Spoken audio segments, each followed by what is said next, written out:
the idea of our presentation is to talk about culturally responsive approaches for Latino community. And the thing is that when we think about ADHD, most of us are very knowledgeable about the behaviors that we usually see in ADHD. Kids that they don't stay quiet, they move a lot, they talk a lot, they daydream a lot, they tend to be inattentive, they tend to make a lot of noise. And these behaviors are very common to most of the kids with ADHD. It doesn't matter the culture they come from. And so we know that in many cases, ADHD behaviors are the big problem. And once we address the behaviors, that's pretty much what we need to do to help them. But the challenge is that when we talk about Latin community, there is much more to know about ADHD and the way that these families connect with the diagnosis. So behaviors are only the tip of the iceberg. And there are a lot of misconceptions and barriers that these families come with when they come to the appointment, when they come to the consultations. And I'm going to name just a few of them. So it's very important for our families, the connections that they have with the extended families. So whenever we explain to patient or parent that they can have ADHD, they will feel a real influence for the family connection. So if a grandmother, an aunt, a neighbor will say that, no, it's not ADHD, it's just your fault because you're not being strict enough. You're not being harsh enough. Your kid doesn't have ADHD. He just needs to be in the wild for a year, needs to go to El Salvador, and he will be raised good there. So whatever the family says to our families, it has a big influence in the way that our families, our patient is going to be treated and is going to be connected with the ADHD diagnosis. Also, the isolation. So whenever our patients or their families listen to this, they feel disconnected from their own family and they don't know who should they listen to, the doctor, their families, so they start to isolate. The other thing that usually happens is that there is a lot of discrimination from the medical system, but also from the pharmacies. We hear in many situations how much for our families is difficult to go to the pharmacy because they don't know if they are going to be asked for documents, if they will be able to talk, if the pharmacy will understand them. Sometimes the pharmacies tell to the patient that they need to come back in a few hours, and our patients that not understand that and they never go back, or that becomes a barrier to get medication. And then we have the system itself. So the school system is pretty different from the one from Latin America. And also there's the relationship that our families have with the authority. So for Latino families, authority means don't disrespect, don't challenge, don't discuss, don't say no. So in many situations, out of respect, they wouldn't discuss or challenge whatever the teachers say. And maybe you have experienced that in a school meeting, that you will share information with the parent, you will ask questions, and in many situations, the parents just say yes, yes, yes, but they won't follow through with that. Just because that yes doesn't mean they understand or doesn't mean that they agree with that. But in many situations, they don't feel comfortable enough to discuss or disagree with you. Then a very popular one is a stigma in relation to mental health. So anything in relation to mental health is not very well treated in Latino countries, and there's not a space for mental health. So in many countries, ADHD is not commonly diagnosed. Our parents never hear about ADHD before this diagnosis, this kid was diagnosed. So in many situations, what happens is that these parents feel like ADHD is an American diagnosis, and no one else does that. No one else has ADHD. They only have it in here. And another thing that happens, and it's a big barrier for these families, is that many times they go to a doctor, they receive diagnosis, the doctor tells them, okay, you need to give them this pill or medication, with all the misconceptions that the family has with the medication, and you will be back in 1 month, 2 months to follow up. And for these parents, just having that meeting or that appointment with the diagnosis and medication and then asked to be followed up in 2 months, it's not enough to create a connection with treatment and understand what's going on. And there is a lot of misconceptions about medications in general, as I was saying. a lot of fear of addiction, of if their kids will need to take medication forever, and lots of the common barriers that we already know: lack of information, language barriers that we've been talking through the other presentations, lack of insurance, immigration fears. So there are many things that affect that our families connect with ADHD much more than just the behaviors. So we want to take a few moments to go over some values that we believe are really important to start connecting with our families. And why we said this, because to make sure that our families, we can create a team and work together with our families, we have to put these values in place.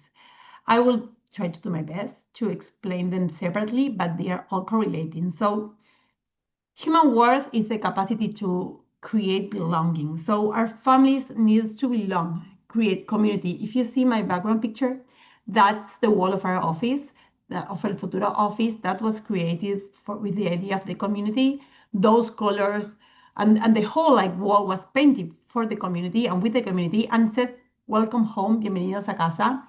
So what we try to do with this is try to create this idea of warmth, of safe, of this is a place, this place is also yours, it's not ours, and we invite you, it's together. We are creating this together. So that's human warmth. We also talk about respect and this idea of creating equity. So when we talk about equity, we are saying that we all have something to bring to the table. You know things about your kid, I know things about your kid. You know things from your home, I know things from the school. So it's not that you know more because you're the teacher, or you know more because we all have something to bring, and that puts us on the same level. Then we talk about humility, and it's the capacity to learn and listen, be open. Dr. Rinaldi was sharing this that I thought was important, like asking questions. And I think that's something that we try to implement all the time, being open to learn about the others. They have something to share with us. They have a story, they have background, the kids have backgrounds, traditions, and trust.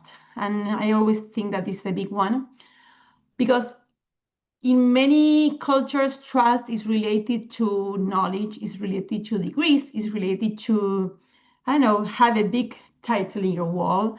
But for us Latinos, trust is about knowing that the other person is interested in our best, is taking care of us, want the best for us. So trust means maybe the neighbor, my uncle, the friend that I just met but looks really interested in me. And that doesn't mean that trust is a doctor. So the doctor can want to offer the best treatment for me, but I may not trust him because I don't know him, and he looks very difficult, and he used very difficult words, and he's not creating this bridge for me to connect. So yeah, he seems to know a lot, but I don't trust his treatment. So what we are saying, I want to share, is how do we implement the values? And I know that I won't have time to answer questions now or to read the chat box now, but I would like you, if you can share what expressions, comments, sentences you can use with these families to make them feel that you're implementing these values. And I'm going to share mine, or some ideas at least. So things to have in mind: be really interested about what the family is going on. Ask questions. Where you come from? What do you do? What's your routine at home? What do you usually do in your afternoon? Because it seems that we are all the same, but clearly not. And culture has a really impact in their day-to-day life of these families. So I'll maybe okay, I know that in some Spanish countries you name this in some way. How do you name this in your Spanish country? Because all the Spanish countries, we don't use exactly the same language. So being open, use their words, be at the same level, don't use complicated jargon. Work as a team. We are here together. We want to do this together. I know that you're interested as me in making your kid successful in this class. I know that you're worried. I know that you are having a hard time and you're frustrated and you know it's difficult at home. What can we do together to help him? What can you do at home? What can I do from here? Is this possible for you to implement this at home, or is this unrealistic? So let's invite them to participate in the process of creating strategies in school and at home. So why I think it's important, the question part and asking and knowing them, is because I remember that one of the questions that you brought before this presentation, and it was sent to us, is about how can we empower families. And I think this is the best way to empower families. Asking questions. Let them know that they have something to share, that this is not just a presentation for them. We want to know about them. They have knowledge.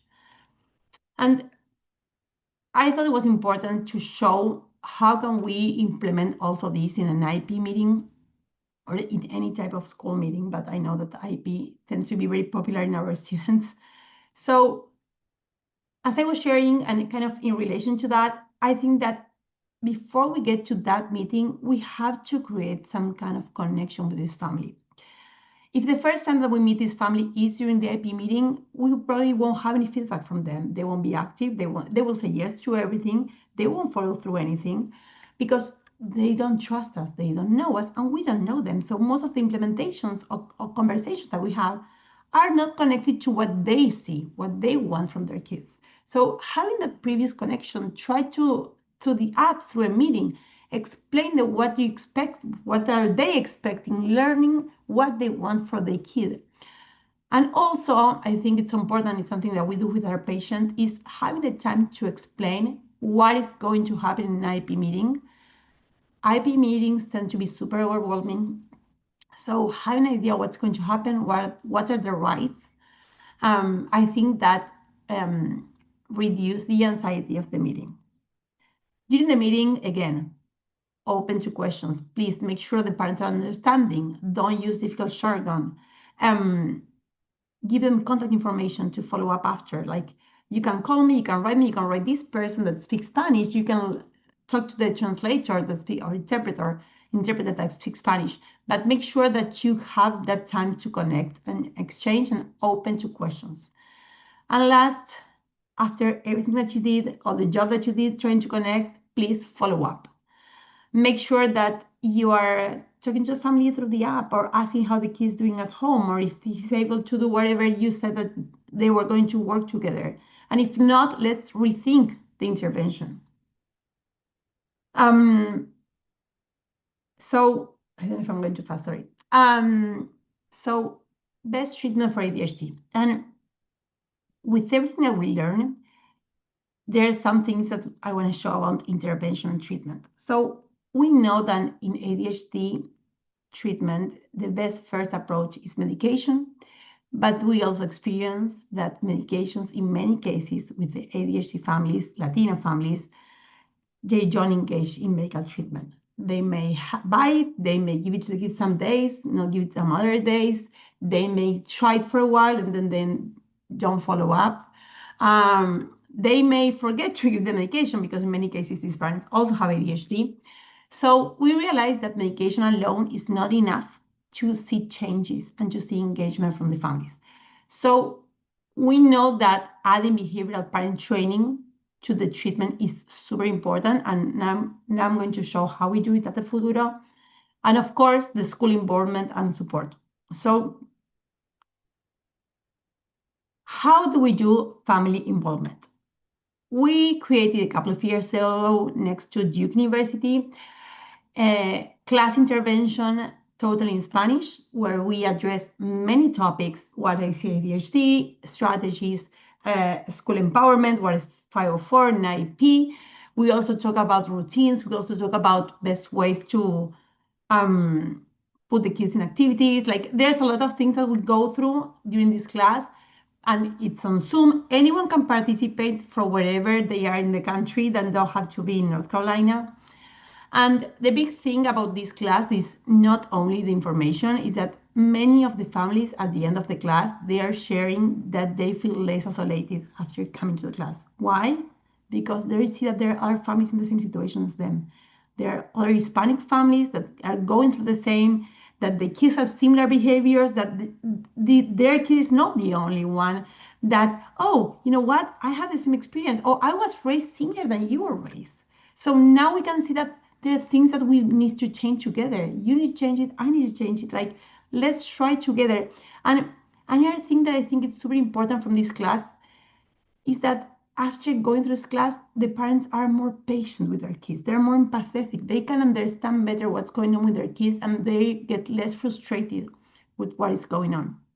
So we love our class. We've been doing this for a couple of years now. And now we are starting a new implementation in a school because we want to test how this works in a school setting, especially because we want to create this community of parents in the same school with the same parents of the same community, Spanish-speaking parents. I want to help parents to get into the schools and feel comfortable in the kids' schools. And also, we implemented the trainers, so we are training other facilitators in other parts of the country so they can use Futuro and they can do it with their community. So this is for the family involvement. What about the school?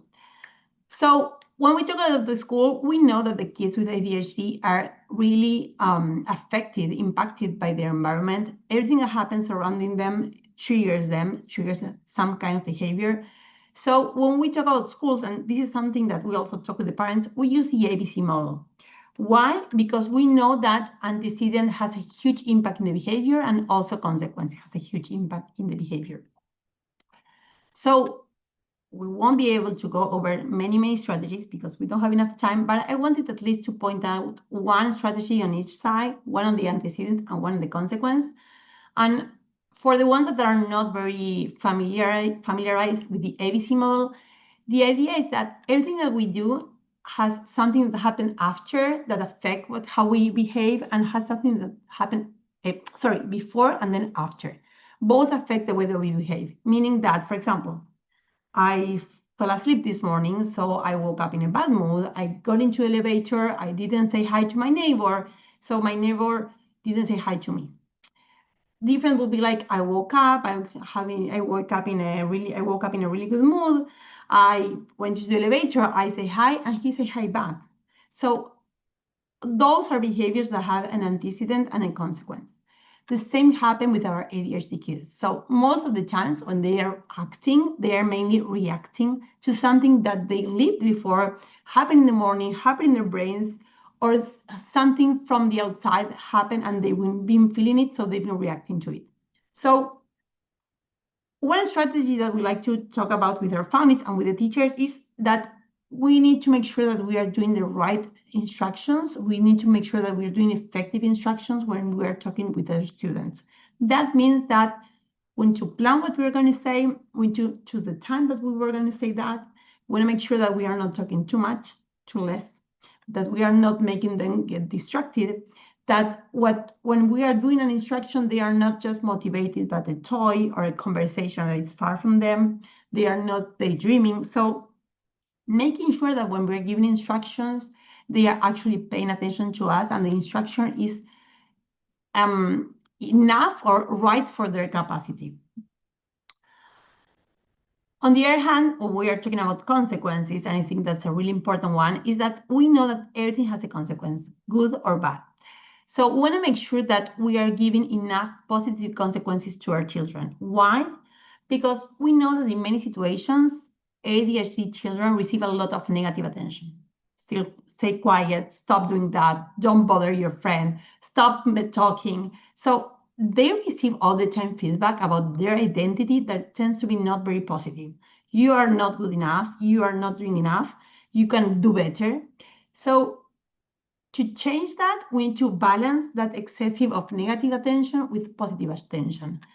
Why do we do this? Because we know that all the children are looking for attention and enjoy the attention. All the people enjoy attention, not all the children. And we want to make sure that if they want to receive attention, if they are going to receive attention, that attention needs to come from positive attention. So I know for example, if I create a great meal and I've been working for long and doing like a huge plate with fruits and I don't even know, chicken, whatever. And I got to the dinner, I put it on the table, and my family says, yucky, I don't want to eat that. I probably won't do that again in my life. I will work for them again. I will get angry. The others would be different if I create a huge plate, I work a lot, and they say, this is amazing. I would say, okay, this was difficult, but I will do it again because I like that positive attention. I like that feedback.